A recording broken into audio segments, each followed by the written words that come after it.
Hey there, YouTubers. I guess today I wanted to try a little something a little different rather than just showing the aftermath and what I've come up with. I want to kind of walk you through how I do the process of wanting something, coming up with the process of getting it, making it, and implementing it. So right here we can see that the passenger side peg of my bike does not have a rubber cover on it anymore, such as the driver's side does. So I was thinking about getting like different pegs. There's a pain in the butt to find different pegs, and some pegs you do find you have to modify anyway. So I was thinking I'd make a plate that just bolts onto here and is wider and longer, and I can mill some squares raised. I'd be milling the valleys, and the mountains would give me some extra grip. So, and these, when you stand up on them, they really are not very supportive of your foot, so they kind of hurt after a while. So that's the first thing, was I realized that I didn't have what I wanted. So there's your first problem. And then second, do I have the means to do it? I do. And the skills to do it, I believe I do. So next, I figured out kind of a size I want. So I do like 2 inch by, I don't know, 3.5, 3 inches, 3 1/4, something like that. So then we head to the stock room. We check if we have anything. I've already done that step. So here is 2 by 3/4, I believe. I got the caliper over here, I don't remember. But so I want to also mill a valley on the opposite side so it doesn't sit too high above this, but it sits down and it can't twist. And I'll use this 1 bolt hole instead of drilling a second, so then it won't be able to twist, but that'll fix it down. So we take the stock that we're thinking of using, and that looks about right. You know, that's kind of how much I want sticking off each side. And I kind of want the back end, I'm going to have to make the valley wider, so then we can make a length. And I've done that. So went over to the bandsaw, which is right over there. Went over to the bandsaw and cut it out. So it'll look something like this, but it'll sit way further down. But it'll sit in the middle here, and 1 bolt will go through here. It'll have a bunch of hash marks on it from the mill. I'll get a tiny end mill and just set it up to run lengthwise, and then flip the block and set up to run this way. And I'll have a nice little waffle pattern for grip, and it'll look nice, I think. I don't know if I probably won't get this anodized. I'll probably like spray it with bed liner or something just to give it some grippiness. But I can show you how to set up the bandsaw. So here is a jet. Ooh, that's loud. Here's a jet bandsaw. This is old, but old doesn't mean bad. So, especially around here, if y'all couldn't tell, old does not mean bad. Most of our machines, well, besides our 3 brand new machines, they are old. So, first of all, you're going to set your stock from the rear or the front, don't matter. Get it in there. Well, actually, before you even do that, you're gonna measure how long of a piece you want. So 3 1/4 is what I'm set mine up to. So this is the caliper, just cheap dial calipers. These are actually pretty darn good for most of the stuff we do here. Fabrication wise, the production parts we're making, we use snap gauges, bore gauges, and stuff like that, mics. So what I do, instead of using a Sharpie, I just take, you really shouldn't use calipers as scribes, but these are like $20, so I really don't care. We got like 20 pairs of them, or sets. So you make a nice scribe line. Y'all can see it. Yeah, there you go. So that's a scribe line we're gonna cut to. Next,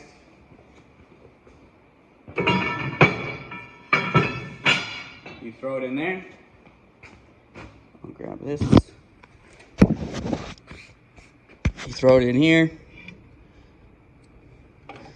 Run this down. So here's down pressure, not even pressure, but down. It lets it go down because the weight of this cast is size enough. And then you can speed it up with the second dial. So we'll stop it there. And I can see the scribe line. I don't know how well you guys can, but this is the jaw of the vise. Just double check our measurement. So you see the scribe line is right on the longer side, and that'll give us a nice edge to clean up on the mill. So you tighten that down, turn it on, and then you can turn your down feed on, and you can speed it up a little bit. Aluminum is pretty quick. It's pretty soft material, so you can run 2 or 3 on this, and this dial does multiple rotations depending on how nice your blade is.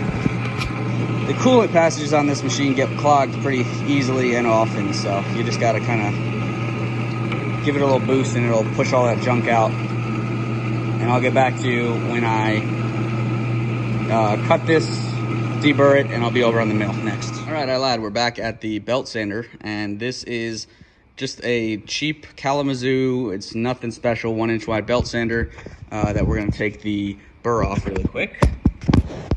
So let me set you down here. On switch here.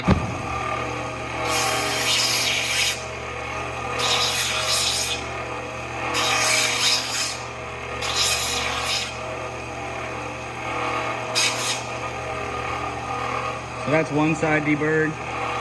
The other side's got a pretty gnarly burr on this stuff.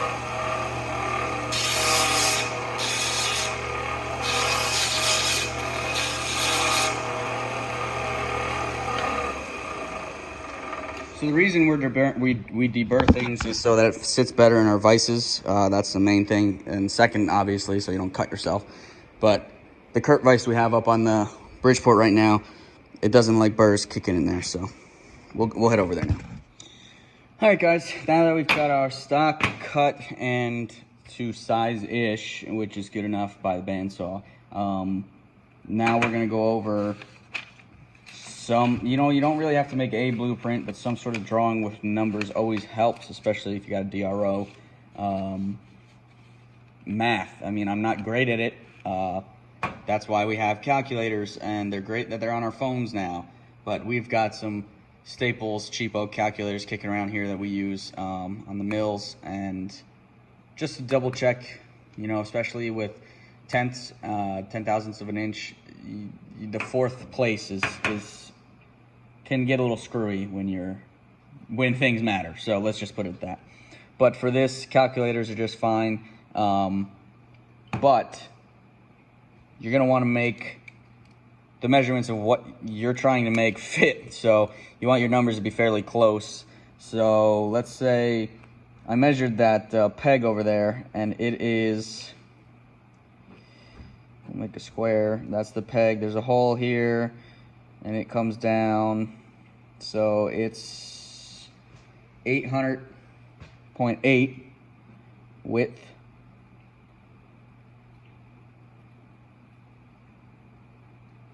The depth is, I think it's 3.5 inch or 3/4.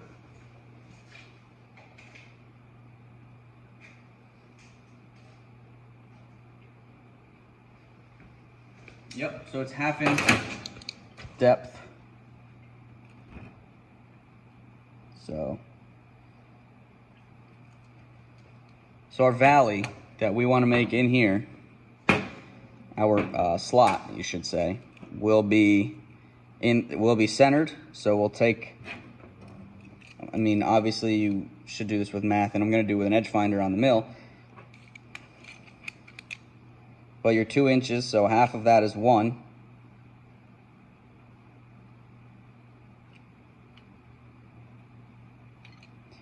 So your 1/2 mark is right about there. So what you're gonna do in the mill here is we're gonna take the edge finder, tap off on the side, move over the half of the radius of the edge finder. So I think it's 100 thou because it's a 200 thou edge finder.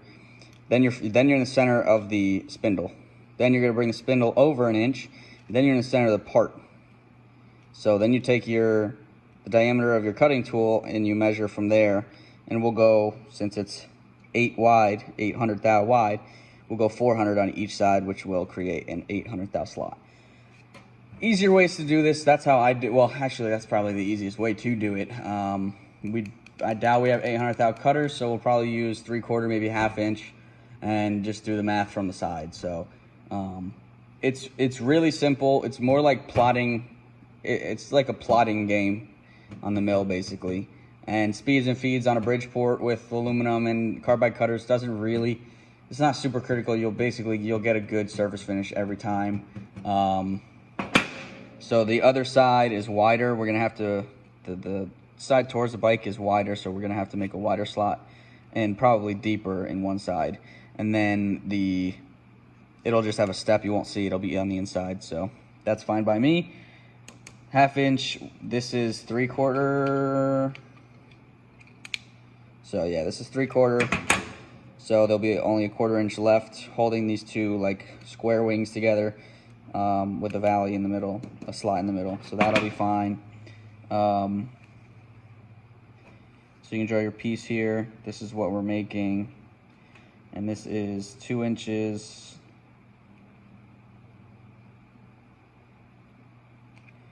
by, I think it was 3 1/4, I think. So whenever you hear me say I think, double check it. It doesn't matter. Part's right in front of you, and it'll save you some headache in the future. Because I've done that before. The whole I think, it's better to check. Then you're not kicking yourself in the head 20 minutes later when you're halfway through this part. So this is a basic thing. You know, the center is 1, so 400 on each side. It'll be a slot, and then we're gonna have to measure the hole placement. So it's not at all hard. You can draw up a real quick print. We've got some prints kicking around here just like this, hand drawn for onesie-twosie things that we need as a fixturing, as a fixture or something like that. So it's really not hard. We do it all the time. When you do it a couple times, you'll get used to it, and it'll just build your confidence. And you'll do stuff like me. You'll come in on the weekend and make your own stuff. So basics you need: calipers, paper, pen, and a calculator is pretty good. You also would need some access to a machine shop if you want to get really into it. But making your own stuff is not hard, and this is how you start. So now I'm going to set this piece in the mill. I'll go find some cutters, and we will pick up then. Or I'll maybe bring you guys to find some cutters, and we'll show you what that looks like. So stay tuned. All right, so this is our tooling section for our mill, our horizontal mill. This is our end mills, taps, drills, inserts, and more. We have all of our tooling, or we'll have some of our tooling here. We'll roll that scooter out of the way.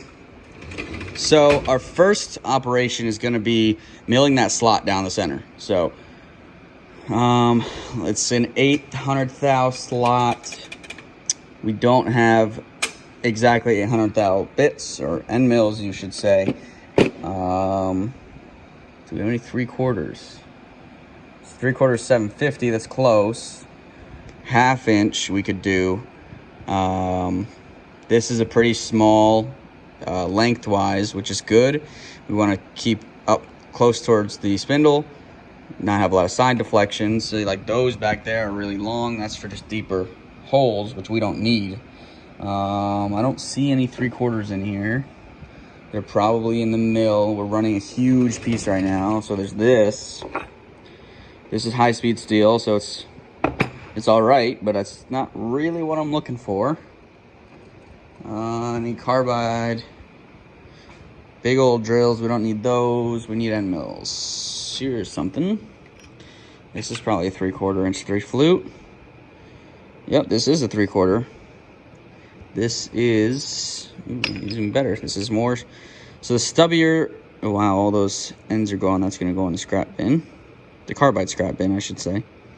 So look at how all those corners are chewed up, gone. So the flutes also matter. So you see there's 1, 2, 3, 4, 5, 6 flutes on this one. You don't need 6 flutes for aluminum. That's just, it's a soft material. You want it as getting shot out of there as quick as possible. So I think I'm going to go with this 1/2 inch just because we've got a bunch of them. Doesn't matter if I take it to the Bridgeport area, out of the CNC area. It's not brand new, so they won't get butt hurt. Well, we won't get, Paul won't get butt hurt, my coworker that's running the mill right now. So we're going to use this, and I'll catch you back at the mill. All right, so here we are at the mill. This is a little caddy that goes on the side of your Bridgeport for all your collets. I actually like it a lot. I took the mister off and put this on. We've never used the mister since we've had this mill. So this we use every day. Well, every time we're using the mill. So if you want to be a science nerd and read, you can read the collets, but I just go by and gem whichever one fits. Obviously the 1/2 inch one fits, the 1/2 inch end mill.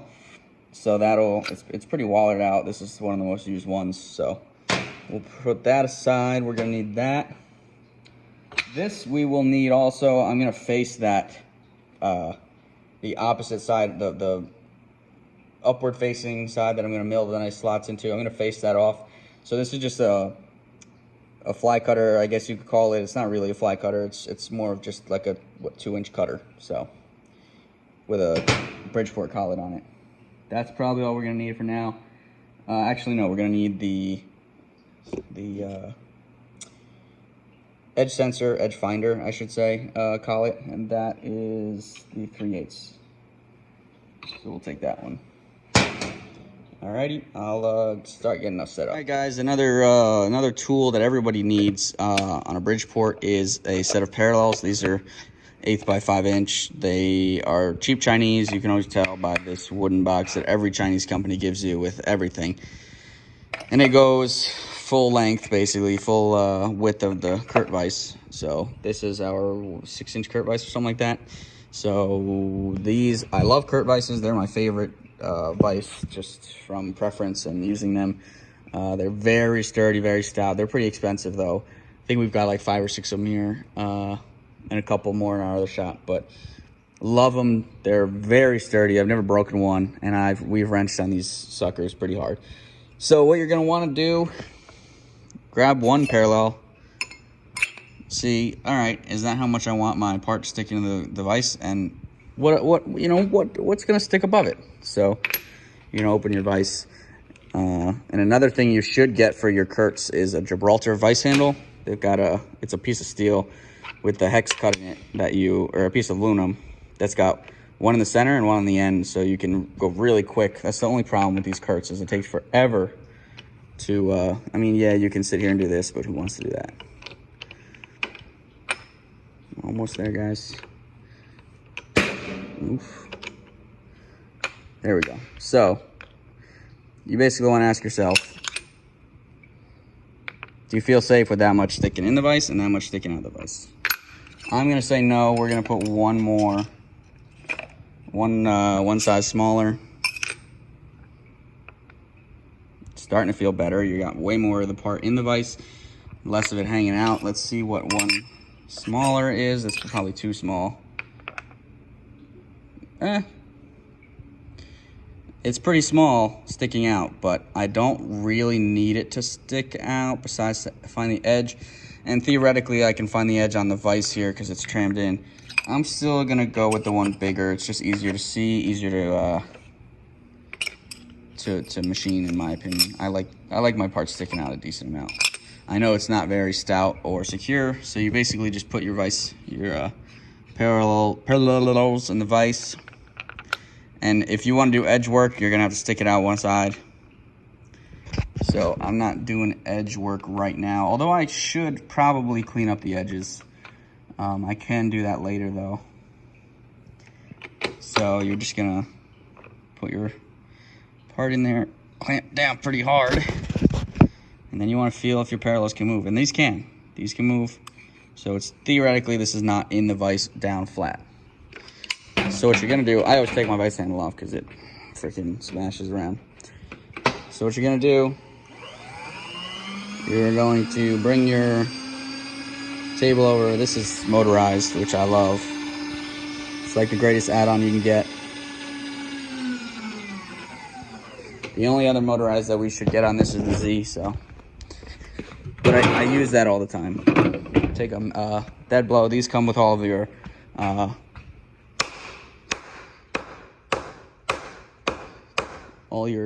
bar liners for your CNCs. And now, look at that, they can't move.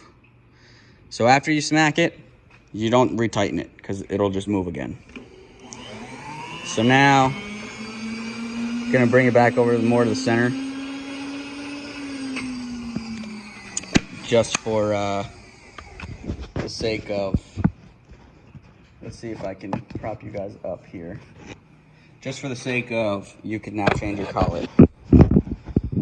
So that's not really that good. Let's see if I do this.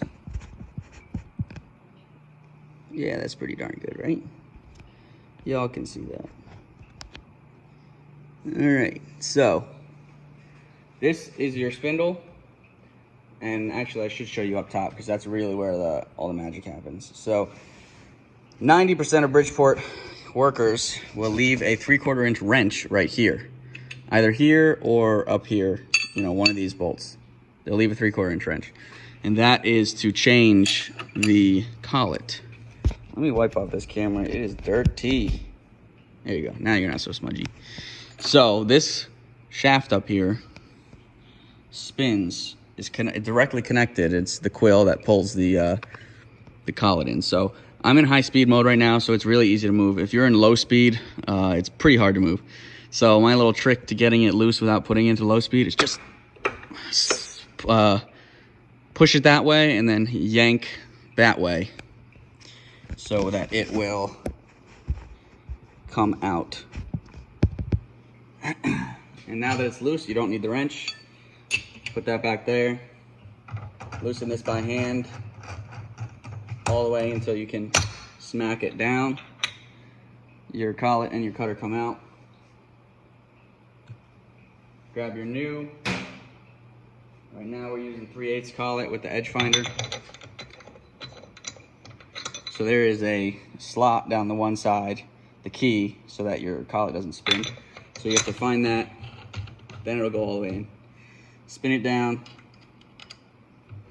Make sure you don't tighten it too much with your hand. You need a wrench again. And now you just smack it tight. Put your wrench back. And that's how you put it in a tool. Alrighty, we got the edge finder in there and above the part. You don't really need to find Z because you can just use your tool and touch off and find Z. So edge finders don't really find Z. These are side edge finders. So you'll see that this is just a spring little, come on, focus out here, phone. You'll see that this is just a spring, like a doorstop kind of thing. And you'll see how it works. So you're gonna turn your mill on. We're gonna come over to, you really should go on to the fixed side of the jaw, the one that does not move, just so that your Z is, your zero is always zero. But for sake of showing y'all, I'll come to the outside. So right now we're above the part. I'll bring the light down here. So right now we're above the part in Z, and we are in Y, further over from the part. So you want your quill, your spindle, always to be basically as high as it can be. So I'm gonna lock it up here. This is the most withdrawn it can be. And then I'm gonna crank the Z up with the crank down here. Gonna bring our Y in, and you'll see something pretty cool start to happen. I'll actually go more, bring Z higher. You'll see something pretty cool about to happen. So now, we're coming in, coming in, coming in, coming in. You see it start to run true. And look at that. It goes wink. So spring-loaded part is rubbing and it's pushing it off. So we'll back off. I'm gonna show you again. See how it's running really true right here, and then dink. So we'll zero it, back off again, see if we can come up to the same spot is what we're trying to do, to see if our zero is correct. So I zero it right as it's kicking over. So it's coming, see how it's running really true right now. And then boop. And yeah, my zero is dead nuts. I got the same zero twice, so I'm happy with that. So now we'll back off, bring our Z back down, and then we'll go 100 thou past our zero. And this is because the tool is 200 thou. We want to go in the center of the tool, so we're going to go to 100, zero it again. Now this is dead center on the edge here. So now we can do all of our measurements from the edge, and we'll be in the center of the spindle, and we can just change the numbers of diameter that we're of the tool we're using. All right, guys, so a little trick that I use to set my Z0 is I take my quill, put it as high as I can, so it's as stout as it can be. I bring it over the part, not too far away from the part, as you can see, and I go to my my nearest zero on the Z. Then take my quill, it's unlocked right now, it's right here, pull it down so that it touches the part, and then I lock it, and then I back off by 10 to 20. So now when you go to start your cut, you'll only be 20 thou off the face. So that's just my quick little tip of the day. But I took the part out of the vise and moved it over because I do want to clean up this edge, because I want to start milling the bigger, there's a bigger slot, wider, deeper, and everything that I'm gonna have to do for this square section here. So it's gonna be 1 inch by, it'll basically break through the whole part. So that's what I gotta do for that. But that is the plan, and I'll start with that, and we'll catch back in a little bit. All right, guys, here we are, we're back on the mill. We've taken one full depth cut with a 1/2 inch cutter. Obviously not in one go, we're taking 40 thou passes, but one full depth finishing, because I want this channel to be 1 inch wide. The full through is 1 inch to clear that square that's turned on an angle, 45. So this side, 3/4 inch in is going to be fully through, and then the rest of the slot is going to be 1/2 inch down, I believe. So let's see, 1/2 inch? Yeah, 1/2 inch down. So this is gonna be through, and I'll just show you what it's like. So I've used my Z to bring it down 40 thou, and I'm just feeding in. Nothing crazy, no coolant. Doesn't really need it because it's aluminum. So using my DRO here, go to 3/4 inch. Close to. I leave like 3 thou as a finish pass just to clean it up, make it look pretty, but you don't need to. You can go to full. Now I'm going down 40 thou, feeding my eggs back in to 3/4 inch. And now that I've got, like 80 thou holding me at 3/4 inch, I don't really need to use the DRO. The cutter will chirp when I get there, so, and I can see it. So it's not gonna be real hard. The other side didn't take long, maybe 2 minutes. But each pass here is 40 thou, and I gotta get through, what is it, 3/4 inch material? 1 inch, yeah, 3/4 inch material, so. It won't take long, but just wanted to show you guys this part, and then I'll show you the other slot that I'm doing. So check back. All right, guys, here we are. I did end up facing off this face, even though you won't see it, but I'll know it's there. I made that full cut. Let me move the,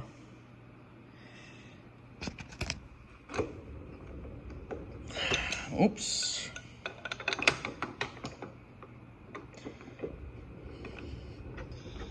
We'll move the Z down. We'll move this over to the light so y'all can see.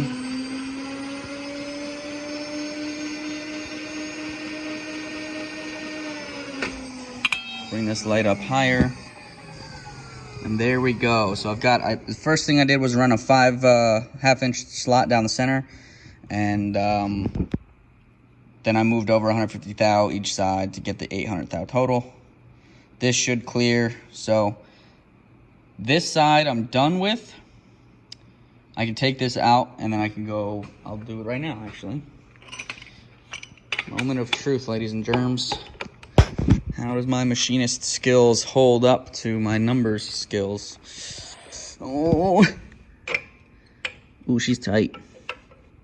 But that's because this is all boogered up. So if that wasn't boogered up, damn boys, we're in business. Look at that. All right, so I'll take a whiz banger or the angle grinder. See how that's all chewed up? So that's definitely gonna make it too fat to fit. But that fits like a dream. So now I'll do that other side. Well, actually, I'll do the other peg. So this is what it starts out as. This is what, sorry about that. This is what it, well, that doesn't matter. This is what it's ending as. So I even cleaned up this face too, just because I'm a little anal about that, but should work perfectly. I'm gonna go deburr that real quick and I'll be right back. All right guys, I just deburred that real quick and I'm so happy. The feeling of making your own thing is, look at that. Barely any slop. I don't think there's any slop this way. This way there is, but look at that. It'll even fold up perfectly. Look at this. This is gonna be awesome. So that slides right in there perfectly. I couldn't have made it better myself. So yeah, it was. I deburred this with a file. It was really, it's not very hard steel. So look at that. That butts really nice up against this bigger flange here. And then all I have to do is, I'll probably round these corners. But yeah, I'm really happy with that. So now I got to go make one for the other side. And then I'll finish this face. All right, guys, we're back.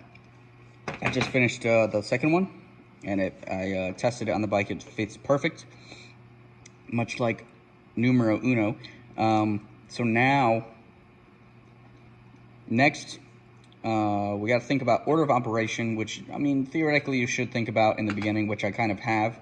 So you got to, the only things left is drill a hole for mounting, flip it over, do the hatch marking, and probably round these edges. Yeah, I think round would be better than just square cut, but what do I know? I'm just making them.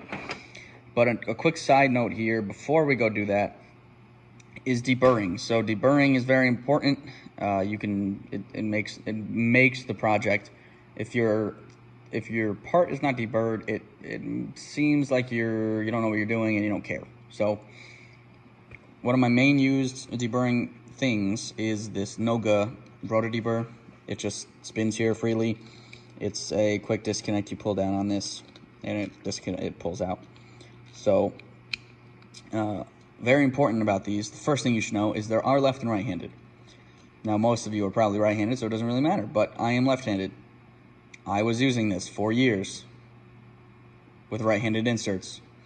So it would skip down the side and leave a horrible finish. So one of my second job in a machine shop, the guy was like, "You're left-handed, why are you using that one?" I was like, "What do you mean?" He was like, "Yeah, they're left-handed." I was like, "Oh." So he showed me these. He was right-handed, so I don't know why he knew or cared, but these E100Ps, the LH is left-hand, and these are pretty hard to find, at least back last time I bought them.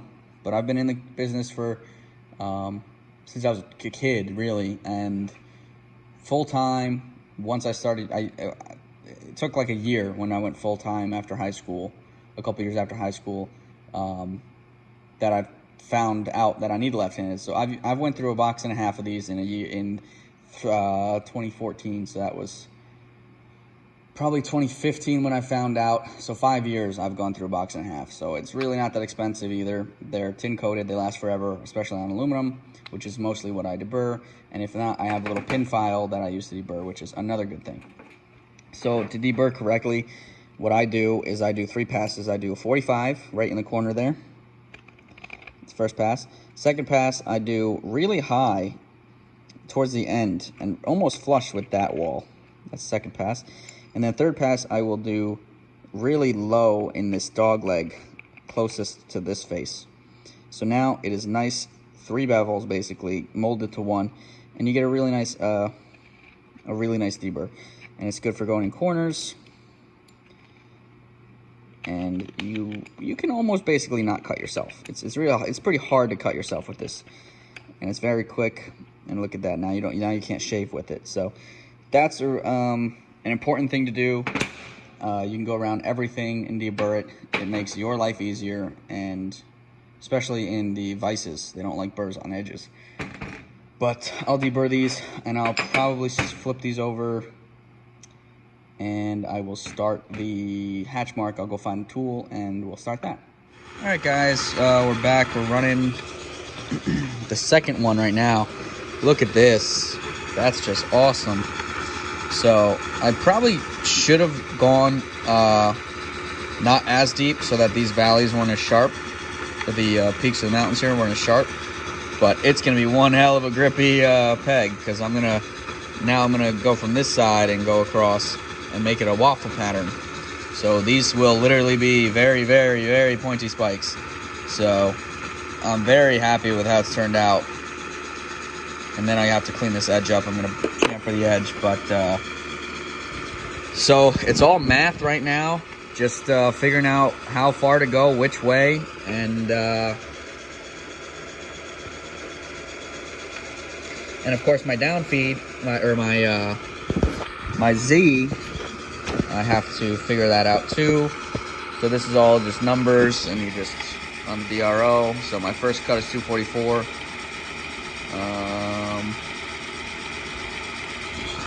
And we're only 20 thou cut.